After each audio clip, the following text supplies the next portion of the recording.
ሰላም ጤና ይስጥልኝ ክቡራትና ክቡራን የጠበቃ ዩሱፍ የዩቲዩብ ቻናል ተከታታዮች፣ መንግስት አዲስ የዶላር ህግ አውጥቷል። አዲስ የውጭ ገንዘቦችን በተመለከተ አስደሳች የሆነ ህግ አውጥቷል። ከዚህ በፊት የነበሩ መመሪያዎች መሻሻል ተደርጎባቸዋል። ጠቃሚ የሆኑ ነጥቦችን ይዟል። አንድ በአንድ ምነግራችሁ ነው የሚሆነው። አንደኛ፣ ማንኛውም ኢትዮጵያ ውስጥ ነዋሪ የሆነ ግለሰብ ወደ ሀገር ውስጥ ይዞ ከውጭ የተመለሰውን የትኛውንም ያህል መጠን ያለው የውጭ ምንዛሬ ያለ ጉምሩክ ሰነድ በባንኮችና ህገ የውጭ ምንዛሬ ግብይት ቢሮዎች በኩል ወደ ብር መመንዘር ወይም ደግሞ ወደ ውጭ የምንዛሬ ሂሳቡ በማስገባት ተቀማጭ ማድረግ እንዲችል ተፈቅዷል። ከዚህ በፊት እንግዲህ አንድ መንገደኛ ከውጭ ሀገር ሲመጣ እንግዲህ በህግ ከተፈቀደው መጠን በላይ የውጭ ሀገር ገንዘብ ከያዘ አየር መንገድ ላይ ለጉምሩክ በማስመዝገብና ያንን ሰነድ የመያዝ ግዴታ አለበት። ይሄንን ሳይዝ ሲንቀሳቀስ ከተገኘ እንግዲህ በወንጀል ይጠየቃል። ሁለተኛ ደግሞ የያዘ የውጭ ሀገር ገንዘብም ይወረስ ነበረ። ሌላው ሁለተኛ፣ ኢትዮጵያን ህጋዊ ሰነድ ለባንክ በማቅረብ መጠኑ ከ3000 የአሜሪካ ዶላር ያልበለጠ የውጭ ምንዛሬ ከሀገር ውጭ ለሚኖሩ ዘመዶቻቸው እገዛ እንዲውል ከሀገር ወደ ውጭ ማስተላለፍ የሚችሉበት ስርዓት ተፈቅዷል። ከዚህ በፊት ይሄ አልነበረም። ኢትዮጵያውያን እንግዲህ ውጭ ሀገር ለሚኖር ልጃቸው ሊሆን ይችላል፣ የትዳር አጋራቸው ሊሆን ይችላል፣ ሊያስፈልግ ይችላል፣ ብር ለትምህርት ሊሆን ይችላል፣ ለሆነ ነገር መግዣ ሊሆን ይችላል፣ እንደዚሁም ለሕክምና ሊሆን ይችላል እና ከዚህ በፊት አይፈቀድም ነበር። አሁን ግን አንድ ከኢትዮጵያ ውጭ ልጁን የሚያስተምር ልጅ ወይ ባለቤቱ ያንን ህጋዊ ሰነድ ማቅረብ የሚችል ሰው 3000 አሜሪካን ዶላር ያልበለጠ ወደ ውጭ ሀገር እንዲልክ እንግዲህ ተፈቅዷል ማለት ነው። ሌላው ኢትዮጵያንና ትውልደ ኢትዮጵያን ቀደም ሲል የውጭ ምንዛሬ ቁጠባ ሂሳብ ለመክፈት ይጠየቁ የነበረው አነስተኛ 100 የአሜሪካን ዶላር አሁን እንዲቀር ተደርጓል ማለት ነው። ከ100 የአሜሪካን ዶላር በታችም ሂሳብ የውጭ ሂሳብ መክፈት ትችላላችሁ። የውጭ ሂሳብ መክፈቱ ለምን ይጠቅማል የሚለውን ደግሞ እዚሁ መመሪያው ላይ እንደዚሁ ከውጭ ምንዛሬ ጋር የውጭ ምንዛሬ ሂሳብ መክፈት ደግሞ ጠቀሜታ እንዳለው ተደንግጓል። ይሄም ምንድነው እንግዲህ ባንኮች የውጭ ምንዛሬ ሂሳብ ላላቸው ደንበኛቸው የዓለም አቀፍ ካርድ ማዘጋጀት እንዲችሉ ተፈቅዷል።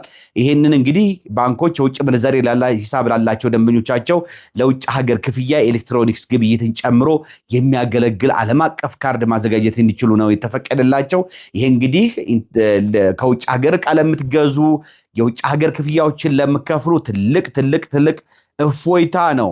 ሌላው የአገልግሎት ላኪዎች ከወጪ ንግድ የሚያገኙትን የውጭ ምንዛሬ ሙሉ በሙሉ በሪቴንሽን ሂሳባቸው ያለምንም ጊዜ ገደብ እንዲይዙ ተፈቅዶላቸዋል ማለት ነው። ከዚህ በፊት የውጭ ምንዛሬያቸውን በሪቴንሽን ለአንድ ወር እና እንደዛ ገደብ ነበር ማስቀመጥ የሚፈቀድላቸው። ነገር ግን አሁን ያለምንም ጊዜ ገደብ ማስቀመጥ ይችላሉ። ያ ማለት የዶላር ምንዛሬው በሚጨምርበት ወቅት ጠብቀው መጠቀም ይችላሉ ማለት ነው። ሌላው እንግዲህ ማንኛውም የውጭ ምንዛሬ ሂሳብ ያለው የባንክ ደንበኛ ህጋዊ ሰነዱን ሂሳብ ለከፈተበት ባንክ በማቅረብ ቅድም የነገርኳቸው እንግዲህ የውጭ ምንዛሬ ሂሳቡን በመጠቀም ለትዳር አጋርና ለልጆቹ የትምህርት፣ የሕክምናና የጉዞ ወጪ ክፍያ ማድረግ ይችላል። እንደዚሁም ማንኛውም ለትርፍ የተቋቋመ ድርጅት የውጭ ምንዛሬ ምንጩ ከወጪ ንግድ የሚገኝ የውጭ ምንዛሬ ሳይጨምር በእርዳታ ስጦታ ወይም ከሌላ የውጭ ምንዛሬ ምንጭ የተገኘ መሆኑ ከተረጋገጠ የተንቀሳቃሽ የቁጠባና የጊዜ ገደብ የውጭ ምንዛሬ ሂሳብ መክፈት ይችላል ነው የተባለው። ሌላው ድርጅቶች የመቀነስ ካፒታላቸውን ሁኔታ በኢትዮጵያ ብሔራዊ ባንክ አስመዝግበው ከሀገር ውጭ በሌላ ሀገር መቀነስ ካፒታላቸውን ፈሰስ ማድረግ እንዲችሉም ተፈቅዷል። ይሄ እንግዲህ ለድርጅቶች በጣም መልካም ዜና ነው። ሌላው እንግዲህ ባንኮች የፎርዋርድ የውጭ ምንዛሬ ግብይት ያለ ኢትዮጵያ ብሔራዊ ባንክ ማረጋገጫ ማካሄድ እንዲችሉ ተፈቅዷል። በፊት ባንኮች እንግዲህ የፎርዋርድ የውጭ ምንዛሬ ግብይት ሲያከናውኑ ብሔራዊ ባንክን ያስፈቅዱ ነበረ፣ ግዴታም ነበር፣ ማስፈቀድ ነበረባቸው። አሁን ግን ተፈቅዷል። ሌላ የውጭ ቀጥተኛ ኢንቨስተሮች፣ ኤምባሲዎችና በሀገር ውስጥ የሚሰሩ ዓለም አቀፍ ተቋማት የተራድኦ ድርጅቶችን ጨምሮ ያለ ኢትዮጵያ ብሔራዊ ባንክ ማረጋገጫ በባንኮች የውጭ ምንዛሬ ሂሳብ መክፈት ይችላሉ ነው የተባለው። ከዚህ በፊት ብሔራዊ ባንክ ፍቃድ ማግኘት ነበረባቸው። ሌላው ድርጅቶች ወደ ሀገር ውስጥ የሚያመጡት የውጭ ብድር በገንዘብም ወይም በአይነት ሊሆን ይችላል እና የሰፕላየር ብድርን የማጽደቅ ስራ የውጭ ምንዛሬ መመሪያ መስፈርቶችን በተከተለ መልኩ ሙሉ በሙሉ በባንኮቹ እንዲከናወን ተፈቅዷል። ከዚህ በፊት ብሔራዊ ባንክ ካልፈቀደ በስተቀር አይሆንም ነበረ። ማንኛውም በውጭ ንግድ ላይ የተሰማራ ላኪ ድርጅት ከማንኛውም የውጭ አካል የቅድመ ክፍያ ስምምነት ላይ በመድረስና በሁለቱ ወገኖች የተደረገውን ስምምነት ሰነድ ለላኪው ድርጅት ደንበኛ ባንክ በማቅረብ የቅድመ ክፍያ ማከናወን ይችላል ነው የተባለው፣ በውጭ ምንዛሬ ማለት ነው። ሌላው በተጨማሪም የውጭ ምንዛሬ ገቢ ለወደፊት የውጭ ንግድ ክፍያ እንደ ቅድመ ክፍያ የሚቆጠረው ስምምነቱ ገዢውን ለማመልከት ታስቦ ቅድመ ክፍያው ለወደፊት ወጪ ወይም ገቢ ንግድ የሚውል እንደዚሁም ደግሞ ወደፊት ወደ ውጭ የሚላኩ ሸቀጦችን ዘርዝሮ ወይም የደረሰኝ ቁጥሩ ከተጠቀሰ ወይም የግብይት የውል ስምምነት ሰነድ ቁጥሩ በሚላከው የውጭ ምንዛሬ ደረሰኝ ላይ ከተጠቀሰ ይሆናል ነው የተባለው። ሌላው ባንኮች ከካፒታላቸው ከ10% ያልበለጠ ለግሉ ዘርፍ የውጭ ሀገር ብድር ዋስትና መስጠት እንዲችሉ እንደዚሁ ተፈቅዶላቸዋል።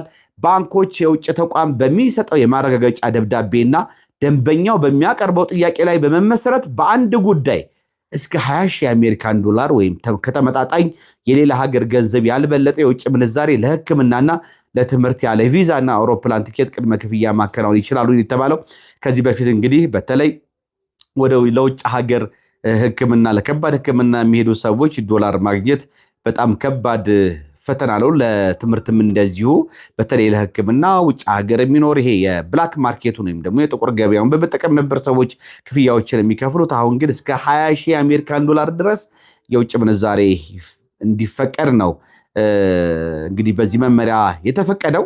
ሌላው ያለምንም የኢትዮጵያ ብሔራዊ ባንክ ማረጋገጫ የውጭ ኢንቨስተሮች በኢትዮጵያ ብሔራዊ ባንክ የውጭ ምንዛሬ መመሪያ መሰረት አስፈላጊውን ሰነድ ለባንካቸው በማቅረብ እንዲሁም ባንኮች በመመሪያው መሰረት የቀረበው ሰነድ መሟላቱን በማረጋገጥ በትርፍ ክፍፍል መልክ ያገኙትን የውጭ ምንዛሬ ከሀገር ማስወጣት እንዲችሉ ተፈቅዶላቸዋል። እንደዚሁ የውጭ ምንዛሬ ግብይት ቢሮዎች በአዲሱ የማክሮ ኢኮኖሚ ማሻሻያ ፖሊሲ ተፈቅዷል። እንግዲህ ከባንኮች ውጪ የውጭ ምንዛሬ ግብይት ቢሮዎች የውጭ ሀገር ገንዘቦች እንዲያገበያዩ ተፈቅዶላቸዋል። እነዚህ ቢሮዎች እንግዲህ የገንዘብ ፍላጎት ካፒታል የበለጠ ለማጎልበት በማሰብ የኢትዮጵያ ብሔራዊ ባንክ በፍቃድ አሰጣጥ ወቅት የሚያዘውን ተቀማጭ ገንዘብ 1 ዓመትና ከዚያ በላይ በስራ ላይ ለሆኑ የውጭ ምንዛሬ ግብይት ቢሮዎች 30 ሚሊዮን ብር እንዲሁም ቢያንስ 6 ወራት በስራ ላይ ላሉ ደግሞ ቢሮዎች 15 ሚሊዮን ብር ተመላሽ አድርጋለሁ ነው ያለው። ሌላ የውጭ ምንዛሬ ግብይት ቢሮዎች በእጃቸው የሚይዙት ጥሬ የውጭ ምንዛሬ ገንዘብ ቀደም ሲል ከነበረ ካፒታላቸው 10% ነበረ መያዝ የሚፈቀድላቸው። አሁን ግን 25% መያዝ እንዲችሉ ሆኖ ተሻሽሏል። ከዚህ በላይ የሆነ ትርፍ የውጭ ምንዛሬ ገንዘብ ለባንኮች መሸጥ አለባቸው ነው የተባለው። ሁሉም የውጭ ምንዛሬ ቢሮዎች እንግዲህ አስፈላጊው ሰነድ በመጠየቅ ለቪዛ፣ ለፓስፖርትና ለፈቃድ እድሳት ጥሬ የውጭ ምንዛሬ ሽያጭ እንዲያከናውኑ የተፈቀደው። ውድና የተከበራችሁ ፕሮግራም ተከታታዮች እነዚህን የተሻሻለውን የውጭ ሀገር ገንዘብን በተመለከተ ዶላርን በተመለከተ የተሻሻሉትን ብሔራዊ ባንክ ያወጣቸውን አዲስ የዶላር መመሪያዎች የውጭ ሀገር የገንዘብ መመሪያዎች ልንገራችሁ ብዬ ነው። መልካም ጊዜ እንደሆነላችሁ እመኛለሁ። ባባይ